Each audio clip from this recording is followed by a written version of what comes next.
नमस्ते दोस्तों, आपका हमारे यूट्यूब चैनल में स्वागत है। दोस्तों, विद्यार्थी के जीवन से संबंधित क्या-क्या खबर दिया हुआ है, उसको चलिए कवर करते हैं। रोज़ का रोज़ मैं विद्यार्थी के जीवन से संबंधित खबर इस चैनल पे अपलोड करता हूँ, जो विभिन्न समाचार पत्रों में दिया रहता है। तो प्लीज़ आप डेली का डेली ऐसे ही इस विद्यार्थी के जीवन से संबंधित खबर को देखना और सुनना चाहते हैं, तो प्लीज़ इस चैनल को सब्सक्राइब कर लीजिए। और आपको ये वीडियो अच्छा लगे तो प्लीज़ अपने दोस्तों के साथ शेयर करिए, क्योंकि अपने दोस्तों के साथ शेयर करने से उनके साथ भी ये नॉलेज बढ़ेगा और वो भी अपडेट होंगे विभिन्न जानकारियों से। तो चलिए शुरुआत करते हैं, देखते हैं। इसमें लिखा हुआ है, ये यंत्र इंडिया लिमिटेड में आवेदन आमंत्रित है, अप्रेंटिस के लिए है। इसमें जो भी उम्मीदवार इच्छुक है वो अप्लाई कर सकता है। इसमें अच्छा खासा पोस्ट दे रखा है, 3883 पोस्ट है। आवेदन की अंतिम तिथि है 21 नवंबर 2024 है। और न्यूनतम उम्र जो होना चाहिए वो 14 वर्ष ऑब्लिक 18 वर्ष और अधिकतम 35 वर्ष निर्धारित है। आप कहाँ से आवेदन कर सकते हैं, इसको दिया हुआ है recruit.gov.com पे आप जाके यहाँ से आवेदन कर सकते हैं और इसका एलिजिबिलिटी क्राइटेरिया चेक कर सकते हैं। चलिए देखते हैं, अगला खबर है, लोक सेवा आयोग ने बदले नियम पर प्रतियोगी छात्रों ने उठाए सवाल। क्वालिफाइंग सी साइट के पेपर में कैसे मानकीकरण होगा, इस पे छात्र सवाल उठा रहे हैं कि चलो आप तो उसमें जीएस वाले पेपर में आप कह रहे हो कि उससे जो परसेंटाइल स्कोर है उसके माध्यम से हमको क्या कर लेंगे, नॉर्मलाइजेशन कर लेंगे। बट जो क्वालिफाइंग सी साइड है उसको आप कैसे नॉर्मलाइजेशन करोगे, इसके बारे में छात्रों ने जो आयोग है उससे सवाल पूछा है। पीसीएस जे की काफ़ी बदली तो कैसे करें भरोसा, उसके बारे में दिया हुआ है।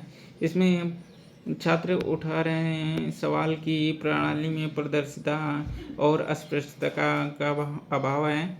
ये प्रतियोगी छात्र का तर्क है कि आयोग की ओर से प्रस्तुत प्रणाली में पारदर्शिता और अस्पष्टता का अभाव है। मानकीकरण का फार्मूला यूपीपीएससी ने किसी दूसरी परीक्षा से कॉपी किया है, वो स्वयं तैयार नहीं किया है। यूपीपीएससी की परीक्षा 3 चरणों में होती है। अक्सर मानकीकरण की प्रक्रिया वहाँ अपनाई जाती है जहाँ परीक्षा में प्राप्त अंकों से अंतिम मेरिट सूची तैयार की जाती है, जबकि यूपीपीएससी कि यह परीक्षा एक स्क्रीनिंग परीक्षा है। यदि मानकीकरण कारगर होता तो संघ लोक सेवा आयोग बहुत पहले इसे लागू कर चुका होता है। पीसीएस आरओ में 150 से 600 के बीच पद होते हैं। मानकीकरण के कारण अनेक योग्य अभ्यर्थी बाहर हो जाएंगे। इसके बारे में छात्र सवाल उठा रहे हैं कि जो सिस्टम है उसमें पारदर्शिता और अस्पष्टता का अभाव है। इसमें आगे बता रहा है कि अपना स्तर यूपीएससी के बराबर करें। यूपीपीएससी तर्क अभ्यर्थियों का तर्क है कि उत्तर प्रदेश लोक सेवा आयोग यूपीपीएससी को अपना स्तर संघ लोक सेवा आयोग यूपीएससी के बराबर करना चाहिए, ना कि खुद को एसएससी रेलवे पुलिस जैसी परीक्षाओं की नकल करनी चाहिए। 2 शिफ्ट में परीक्षा कराना सरकार की नीतियों के खिलाफ है। उत्तर प्रदेश की सरकार की ओर से जारी आदेश में पीसीएस जैसी विशिष्ट श्रेणी की परीक्षाओं को एक ही शिफ्ट में कराने की सैद्धांतिक सहमति लिखित रूप में व्यक्त की गई थी। सरकार ने जून 2024 के शासनादेश में पीसीएस की परीक्षा को मुक्त रखा है, जिसमें परीक्षा केंद्र के लिए कुछ मानक जैसे परीक्षा केंद्रों की दूरी कलेक्ट्रेट से 10 किलोमीटर के भीतर हो, यह तय किया गया है।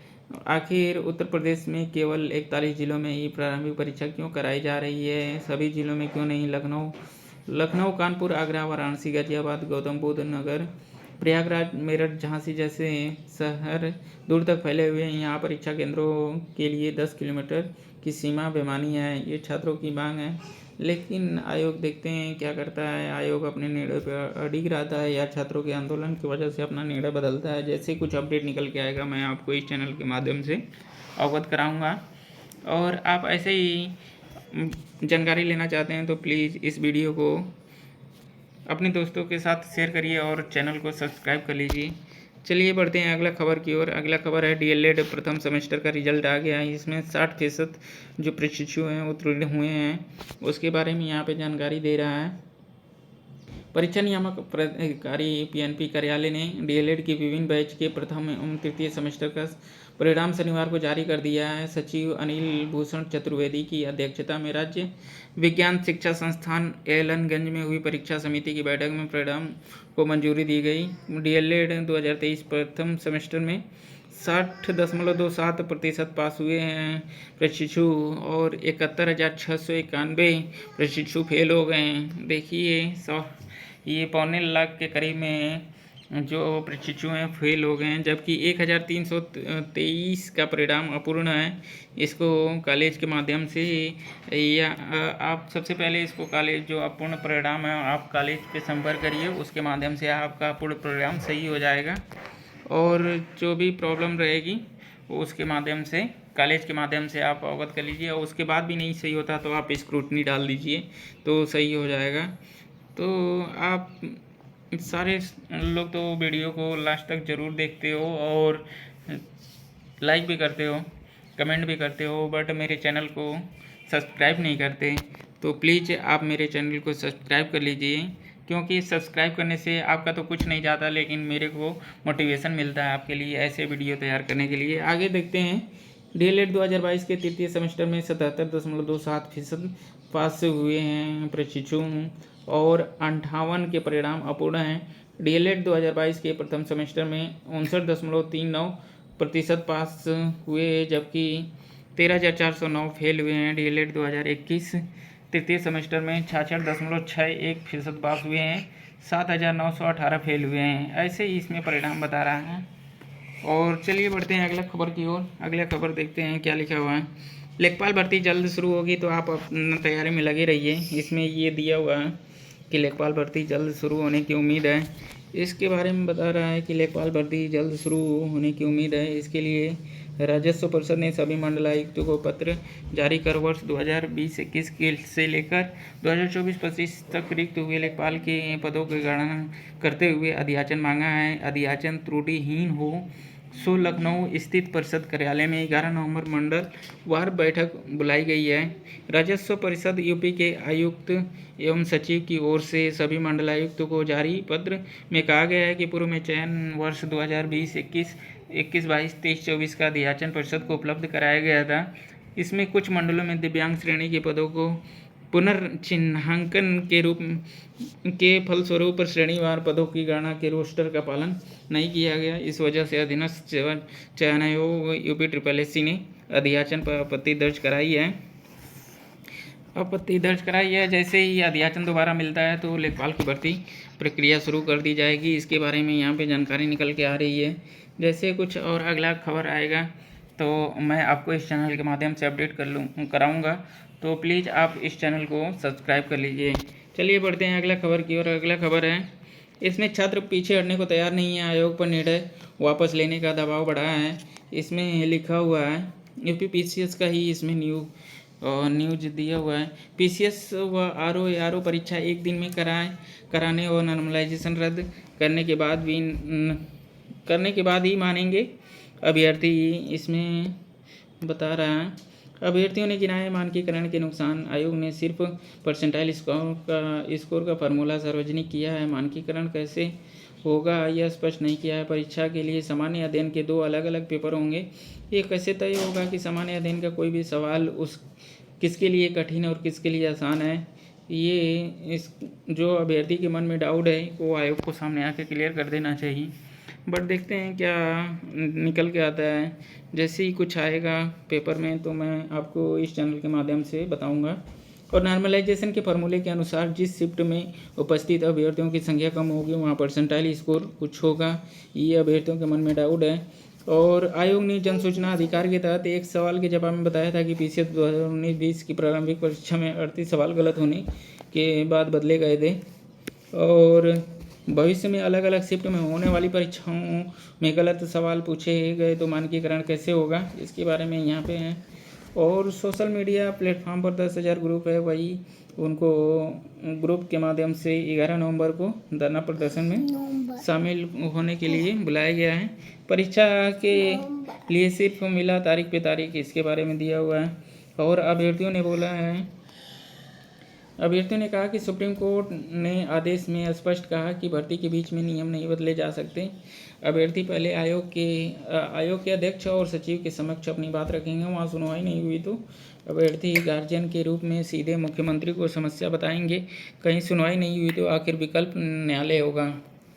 तो अभ्यर्थी बता रहे हैं कि कहीं से भी हमें कुछ राहत नहीं मिला तो हम न्यायालय की ओर शरण लेंगे।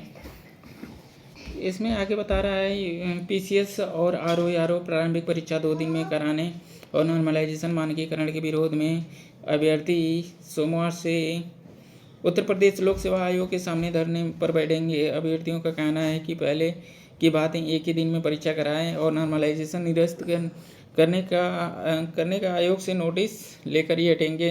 धरना सुबह 11 बजे से शुरू होगा। प्रतियोगी छात्र इसमें नाम दिया हुआ है। यह बदलाव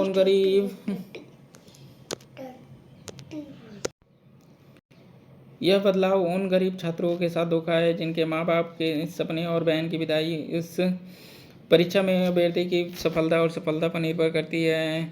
धरने में उत्तर प्रदेश के साथ दिल्ली, उत्तराखंड, मध्य प्रदेश, अन्य राज्य करीब 8,000 अभ्यर्थी शामिल होने की उम्मीद है। इस मसले पर 8 नवंबर को दिल्ली में कर्नल मार्च निकाला गया। अभ्यर्थी ने कहा कि 2 दिन परीक्षा कराने और नॉर्मलाइजेशन के खिलाफ 15 अक्टूबर को आयोग में ज्ञापन दिया गया था, लेकिन जवाब नहीं मिला। और इसमें लिखा हुआ है कि 21 अक्टूबर को आयोग को घेराव किया तो सचिव ने अभ्यर्थियों के बीच आकर कहा कि 3 दिन में स्थिति अवगत करा दिया जाएगा, लेकिन जवाब नहीं आया। एक दिन अचानक 2 दिन परीक्षा कराने और नॉर्मलाइजेशन का नोटिस जारी कर दिया गया। ऐसे में अभ्यर्थी धन देने को मजबूर हैं। निर्धारित इसमें डीसीपी का निर्देश है कि निर्धारित स्थल पर अनुमति लेने के बाद ही करें प्रदर्शन, वरना होगी कार्रवाई। उपचुनाव के मद्देनजर जनपद में निषेधाज्ञा लागू है और पुलिस अधिकारियों का कहना है कि इस समय कोई भी धरना प्रदर्शन बिना अनुमति के प्रतिबंधित है। डीसीपी नगर अभिषेक भारती ने बताया कि बिना अनुमति किसी भी तरह का प्रदर्शन करने पर संबंधित के खिलाफ विधिक कार्रवाई की जाएगी। गौरतलब है कि कुछ छात्र संगठनों की ओर से अपनी विभिन्न मांगों को लेकर मंगलवार को प्रदर्शन की घोषणा की गई है। तो देखते हैं क्या आता है। और आयोग अपना निर्णय वापस लेता है या छात्र मान जाते हैं इसी परसेंटाइल स्कोर के लिए। ऐसे तो देखते हैं परीक्षा भी धीरे धीरे पास में ही आ रहा है, लेकिन क्या निकल के आता है रिजल्ट, जैसे ही कुछ आएगा तो मैं आपको इस चैनल के माध्यम से अवगत कराऊंगा। चलिए, पूरा वीडियो देखने के लिए बहुत बहुत धन्यवाद।